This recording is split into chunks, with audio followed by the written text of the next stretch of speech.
Hey, you're listening to Plans We Make. I'm Ryan Lott of the band Sunlux, and this is the second of 3 episodes discussing the theme of process with some of our favorite artists and collaborators. On this episode, I'm talking with musician, producer, and creator Andrew Huang. Andrew is a true multi-hyphenate. He's known for his songwriting, sound design, production experiments, and I discovered him through the collaborative videos he shares with millions of people online.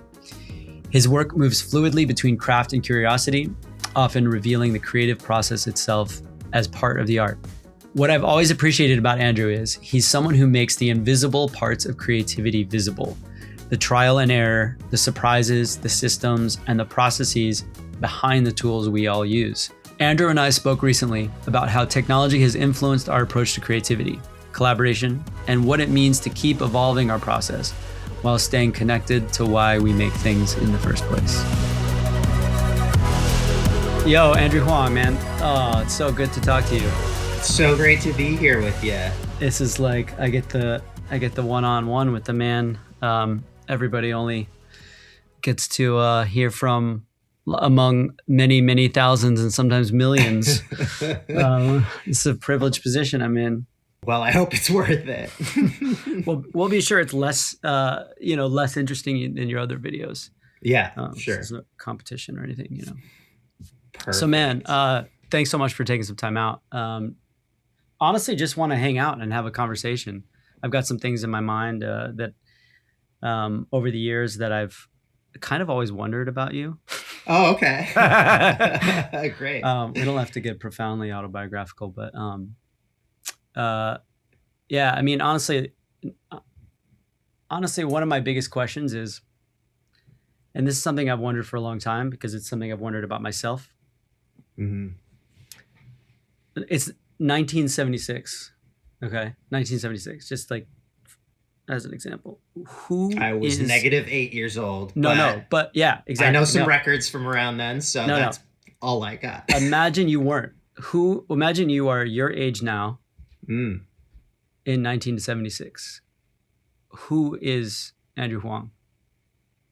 Like, what am I up to? What am I doing? Feeling? Yeah. What are you doing? And I can explain my thinking behind the question if it's not apparent, but curious. I have no idea because I feel like I've always been interested in what people aren't doing yet. And a lot of what has got me to where I am career-wise and all that is just that I'm like trying new things and I'm trying to be at the cutting edge of a lot of things. So I don't know what that would mean for being at a time with, completely different technology and a completely different like relationship even to what technology is. I don't know. I'd probably be a guy just trying to record other people on tapes in my basement and try to make that happen, I think.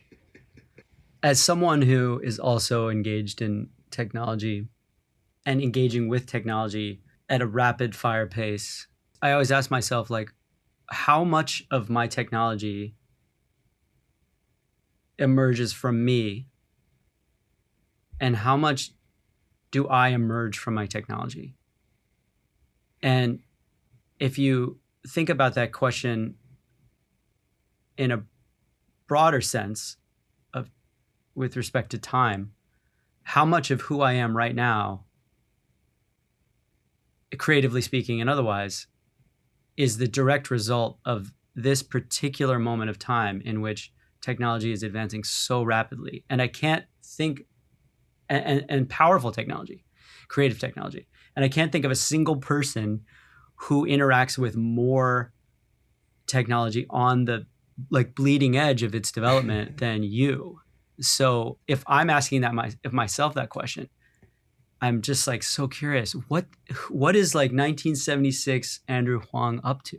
Yeah, that framing is great because I think about that a lot too, just in terms of my whole life. Like so much of what I'm interested in or what I'm doing, there's something inside my soul or whatever it is that's innate, but it's also like your environment is everything, right? Like the literal tools that I use right now, almost none of them existed a couple decades ago, let alone, Right. 1976. So like it all, I think about this too, and just in terms of listeners, not even creatives, but like our tastes are so shaped by like what we heard at certain ages or whatever. And so it's never really about like, oh, this is actually what I necessarily think is the best music. I think that because I'm part of a certain generation. You know what I mean? Like, yeah, you're a product of your context, both Yeah. culturally and now more than ever technologically. I'm a pianist. I grew up playing piano and stuff. So like 1976 me, if everything is equal, like kept equal, I guess I just would be a pianist, and I would be like getting into synths and electric pianos, and I can't help but think, man, I would be an amazingly different type of creative person. I look to my tools for inspiration. In the same way, yeah, okay, like if I was a guitarist, like and I'm like, let's say I'm a Les Paul guy, and like, yeah, sure, I might look to my Les Paul for inspiration. But I would look to my Les Paul every single day of every single week, of every single month, of every single year. Whereas like I don't really, other than maybe like some Soundtoys plugins, I don't really do that. I'm not like continually going back. Well, would you say though you are doing that with keyboards kind of generally? Like I'm sure you. Not really, honestly. Yeah. Oh. You are the only person. I mean, you are the only person who has gotten me to get a piece of hardware in the last and it's is it because of the Osmos and connection? This beautiful thing right here. Cool. No one knows this, but I got a call one day from the man sharing my screen, who said, I've just encountered this, like probably my favorite piece of gear in 5 years, and I think it'll actually change the way that I make music. And I can't think of a single person for whom it was made like more precisely than you. And you were speaking to me, and I was like, wow, that's some lofty words. Not really a hardware guy, but I guess I would try it out. So you... I'm glad I was right about that. You were 1,000,000% right. And, and even when they sent it to me, man, it sat back in the corner in a box for like 6 weeks. And because I just couldn't bring myself to like plug it in and go figure out the firmware and all this stuff. I feel so terrible saying this now. They checked in with me and they were like, hey, so really curious what you're thinking about the Osmos. And I'm like, I should plug it in. And I'm not lying that like within 5 minutes, not even 5 minutes, man, I think it was like within like 90 seconds, I was like, this will change the way I make music. Because it's what it's doing is it's catalyzing things inside of my brain and sort of weaponizing what I have developed as a pianist that the piano itself has never been able to do. And I think the Osmos is like the most extreme example of that for me, because I'm again and again going back to it now. And thank you, by the way. Oh yeah, of course. But there's so many other examples. There's tons and tons of micro examples where I feel like I am changing as a creative human being because of what I'm being presented in technological development. And this has always been the case, but it's never been in the case at such a rapid rate.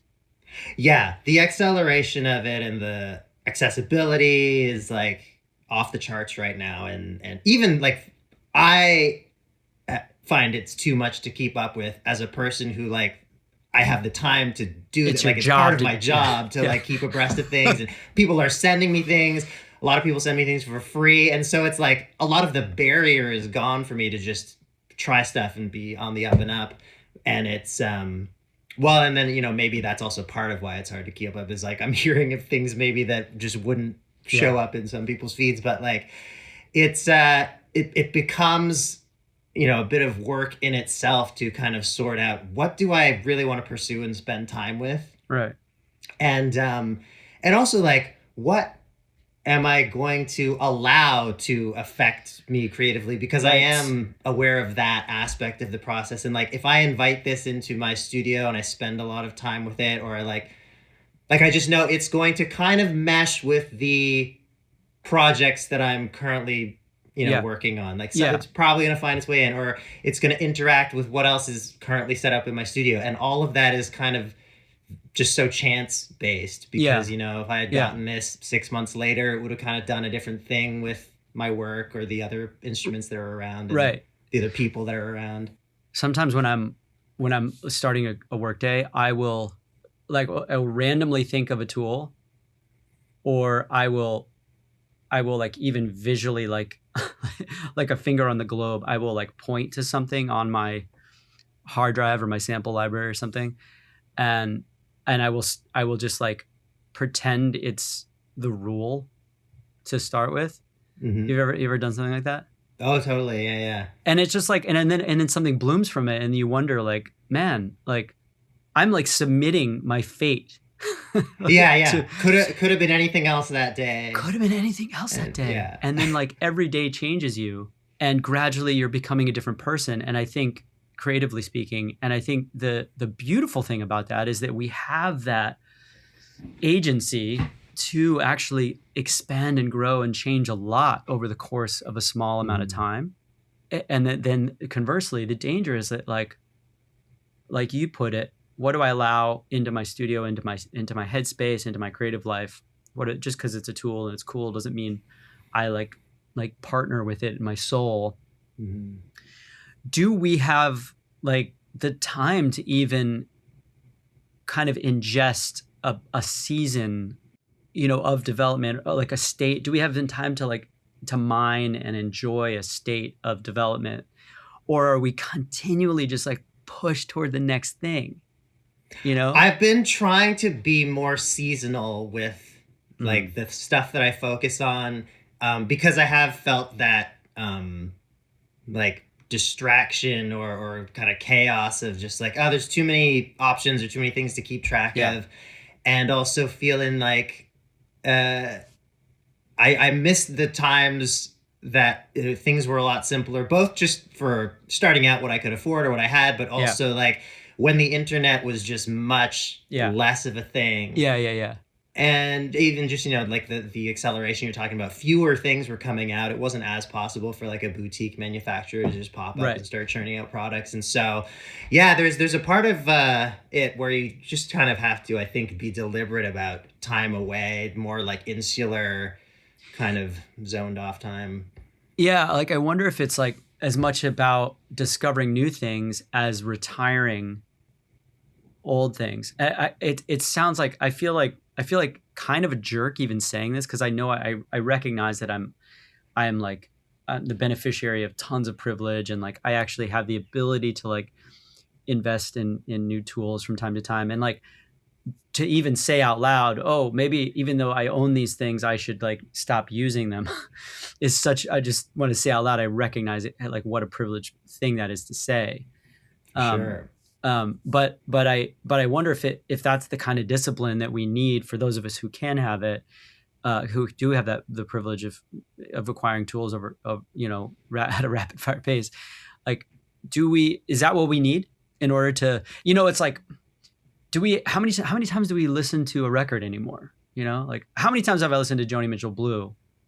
It's like, dude, I just did the entire run of Joni Mitchell's discography a couple months ago. I was like, I finally got to get through it all, and wow. I mean, pretty great ride.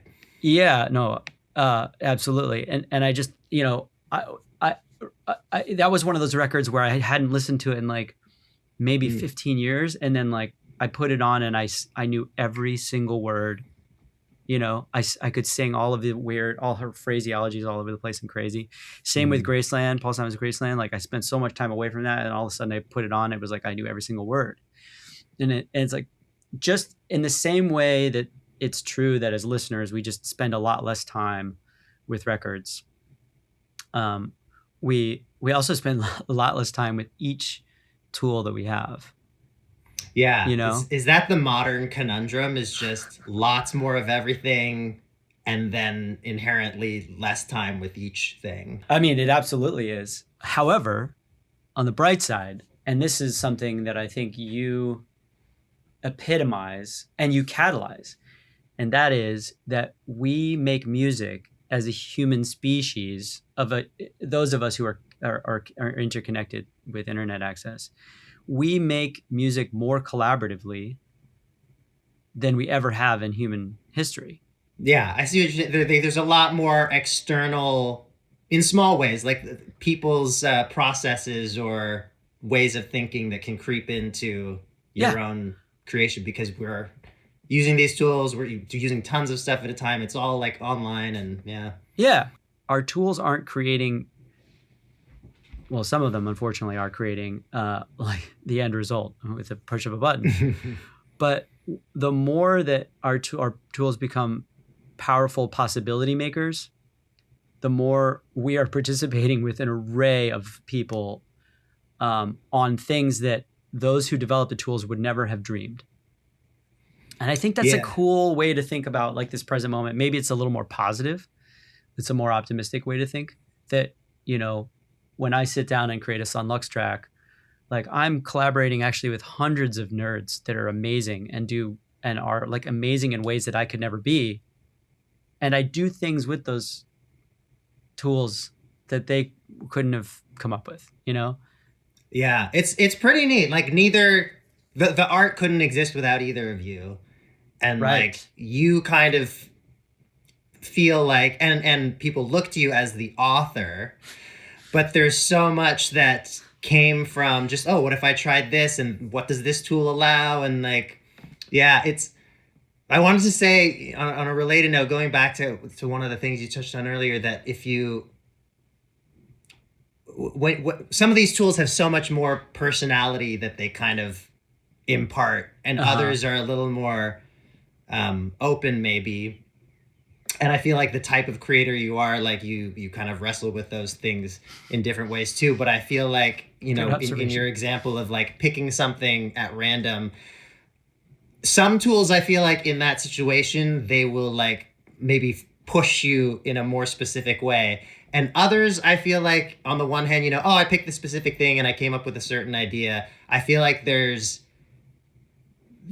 also a way of looking at it where it's like, well, if I used a completely different tool, I might have ended up somewhere similar because I was feeling a certain way that day. Maybe if I like, you know, I have an instrument that like generally is really dirty and gritty sounding. Well, maybe if I had started with a clean instrument, I would have just found a way to dirty it up because that's what I was kind of going to do that day anyway. And so on the one hand, like, yes, specific tools like imparting their own specific flavor, but also what I channel. Yes. You know, it's you can't I have a lot of agency too. And, you can't discount that. Yeah, absolutely. Yeah. I mean, in the same way that those I'm flipping a little bit, but like in the way that our tools are dramatically informing our processes and the end results as well. It's actually, you know, the human beings behind those tools. And I guess that's what I was saying with like collaboration. And to your point about, well, if I started clean, I'd probably dirty it up anyway. Just like, because I was going for something dirty, whether I found it right away or I just went there gradually. In the same way, like the personalities and the minds and the creativity of those who develop tools are absolutely informing. It's like we're having this indirect conversation with people via the tools, and that makes me feel a lot more like optimistic about you know, this feeling of like, oh, like am I just a victim of too many options here, you know? Like, do I need to like chill out and just like unplug everything and just play my piano? But when I think about music that I do solitary often here in this room with these machines that have no heartbeats, it does help me feel connected to the big, beautiful universe when I think of all the people inevitably who are behind these things. And you, my friend, are an amazing part of that equation because you've taken it upon yourself to, I don't know why, It's so weird, but you've taken it upon yourself to like spend a good chunk of your life um, helping people connect with these tools and with each other in the way that I just described. Why did you start doing this? It's for a long time just been very interesting to me, it meaningful to me to make those connections and to, empower people or to, I mean, there's so many aspects to it because I like sharing about the creative process, both to inspire other people, hopefully, to try different things, but also because I'm like, I work so hard on all these tiny details. Like, let me put a little spotlight on them so you can appreciate them more than just like flying by in the background of a track or whatever. But yeah, it's just I started kind of doing that mainly from that point of view. I was like, oh, let me share like all the details that you're not necessarily thinking of when you might listen to my music.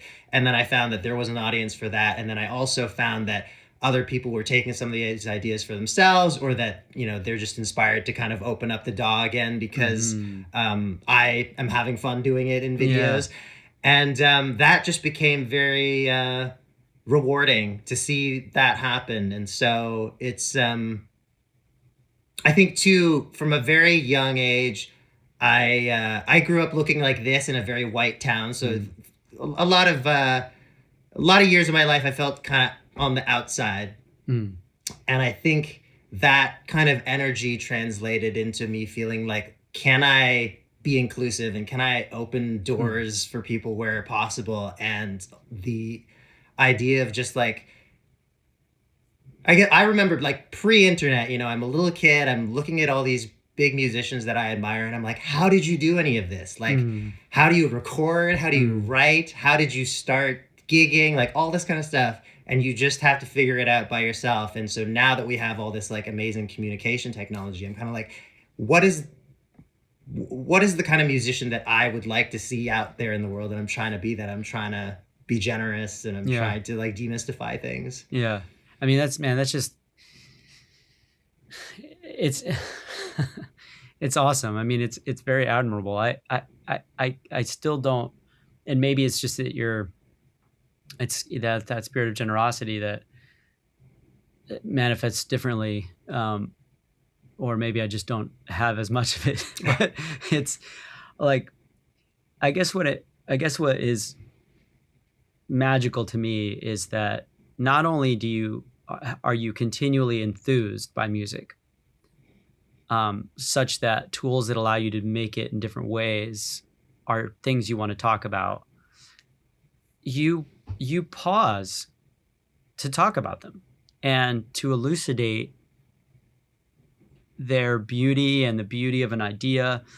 And it's contagious. It's really, and I think I'm so glad you do it, but I also am like, man, I don't think I could press pause on the actual making long enough to do all the things, all the telling and the demonstrating and all the video editing and all that stuff. And man, it's a weird balance for sure. And I, or is it cyclical? Like, cause knowing that you're going to be able to, knowing you're going to be able to talk about this and get hyped about it and demonstrate it, is that like also part of why it's like fun? Is it like a, well, I guess it can be. Yeah. Cause for sure, if I'm doing something weird in a track, then I'm like, oh, this is like almost as exciting as the music itself. The idea that whatever strange approach I'm taking, someone else might find interesting, or like a lot of other people might also use it. That's like as fun to me as like jamming out itself. And then also it's like there's like a push and pull to it, because sometimes it's like I know that deciding to document this process is going to affect the process to some degree. Like it can't not. Yeah. And so is this the kind of day where I want that energy, or am I fine to just kind of like get lost in the flow and see what happens? But also, maybe the magic happens and I didn't happen to capture it in camera, and then I'm like, oh, but that would have been so great for sharing about this piece of art. So it's just I've kind of accepted it's like sometimes I'll do it with content in mind and sometimes I won't, and both are fine, and will hopefully, you know, the music that I want to make still gets made. But yeah, I mean, that makes me realize that you actually do have embedded in your process, because of these sort of like extrapolating on these tools and these not it's I keep saying tools, but you also do a lot more than talk about tools. You talk about production techniques and songwriting concepts, and like you also talk about there's like, it's more than just tools. But anyway, so as you pause to talk about these things, you actually have you're pausing. You're actually spending time thinking about what you're doing in a way that maybe those of us who are just blowing through don't.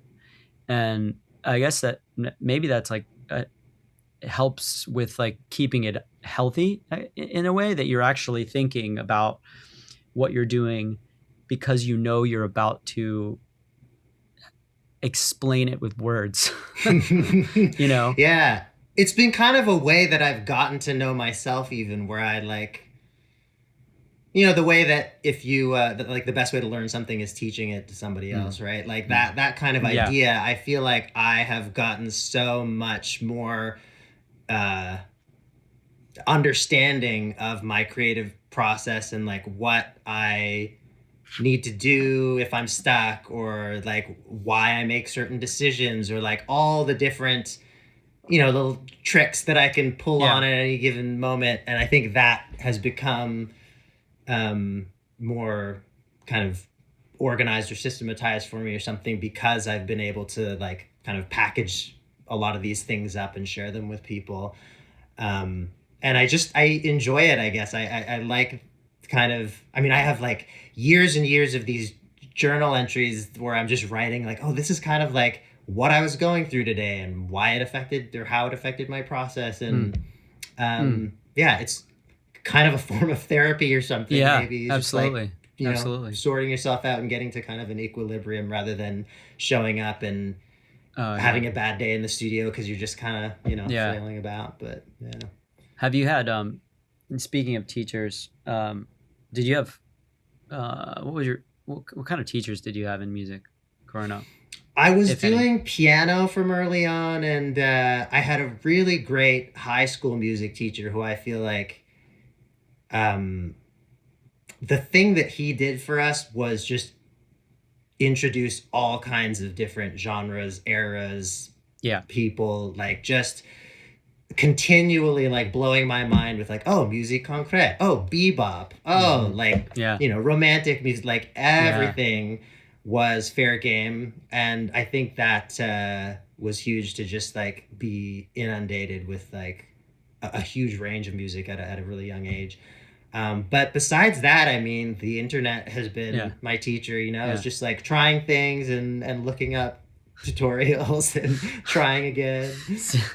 It's amazing the access that we have to information, and the fact that we have so much access, and there's so many people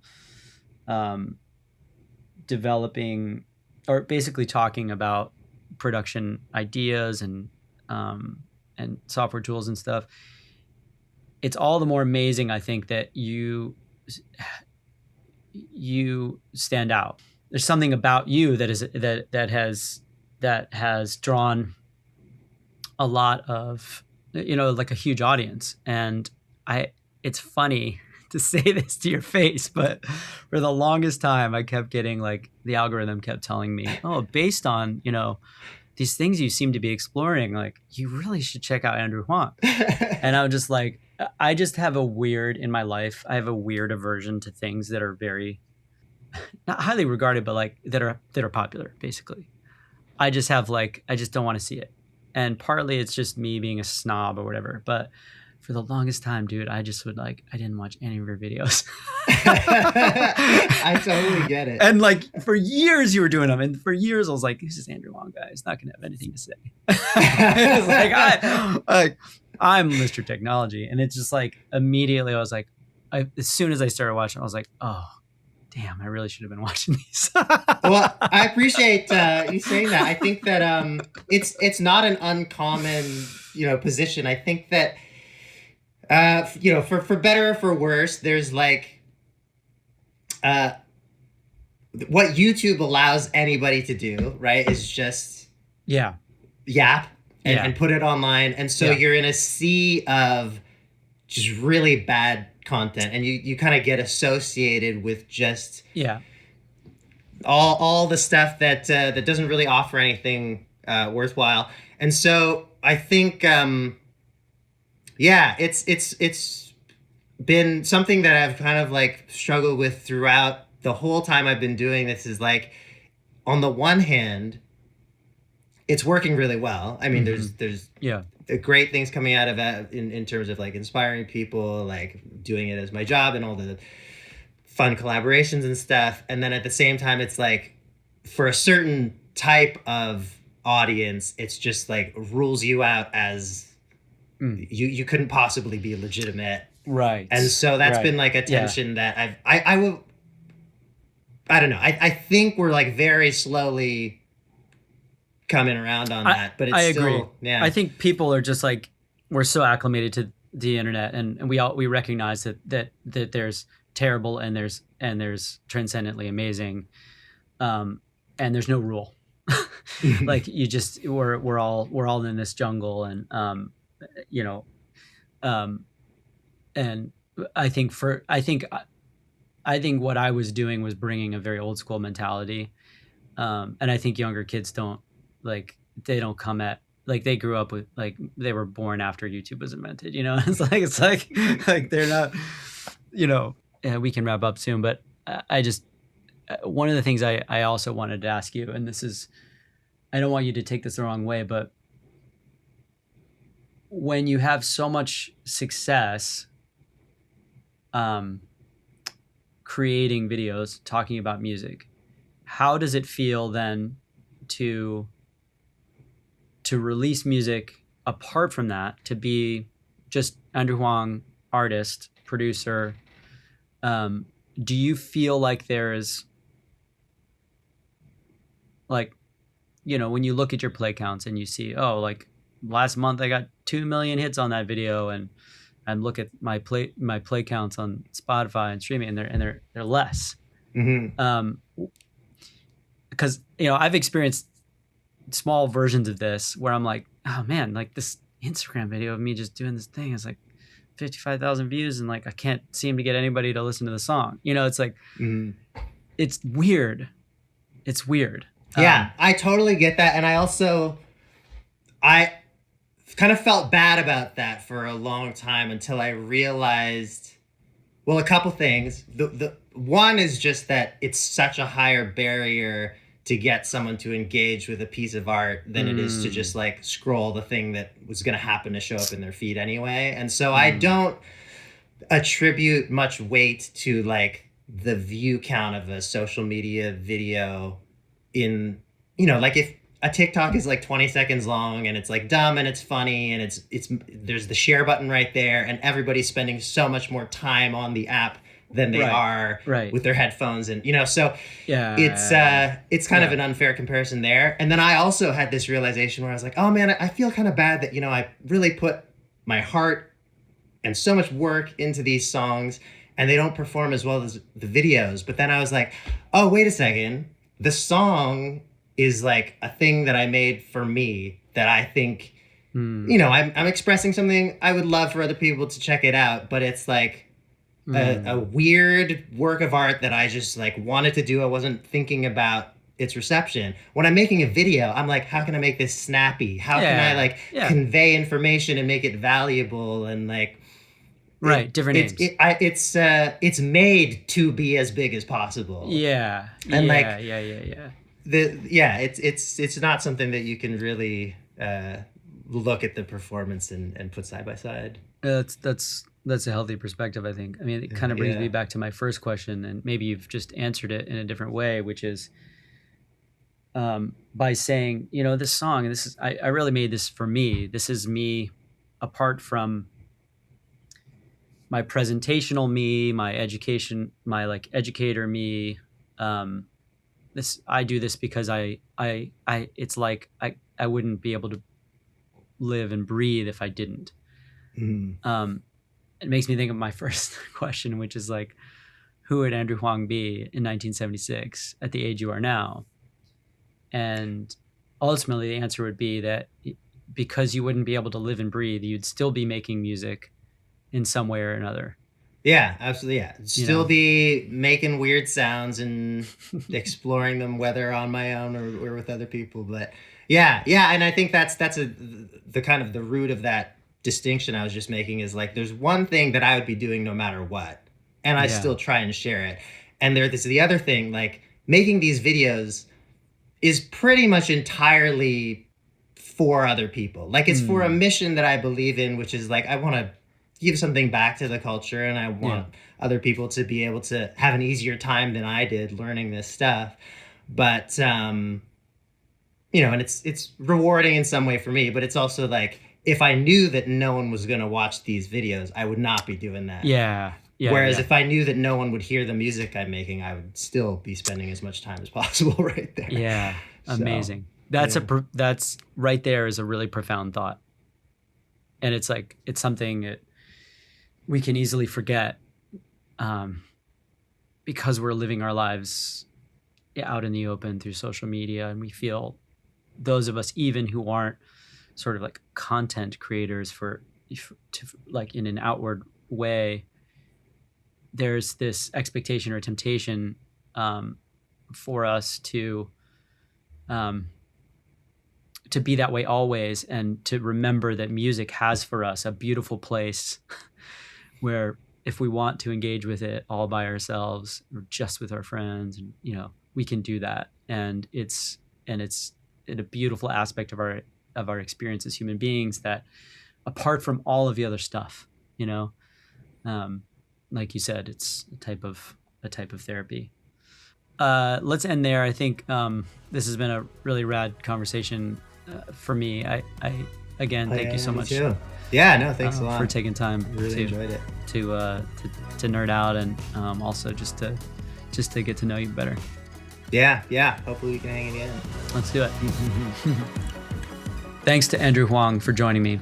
You can find Andrew's music, videos, and creative experiments on YouTube at Andrew Huang and wherever you listen to music. Also, check out the new Sunlux single, Want You to Love, out now. Plans We Make was created by me, Ryan Lott, along with my Sunlux band family Ian Chang and Rafik Bhatia, and was produced and edited by Chris Jacobs. Special thanks to executive producer Michael Kaufman. Be sure to subscribe to Plans We Make wherever you get your podcasts. You can also catch up on Ian Chang's conversation with Mike Scott of drum corps Freaks of Nature, Bluecoats. And the third installment of our series on Process will be hosted by our very own Rafik Bhatia, out soon. I am Ryan Lott. Thanks for listening.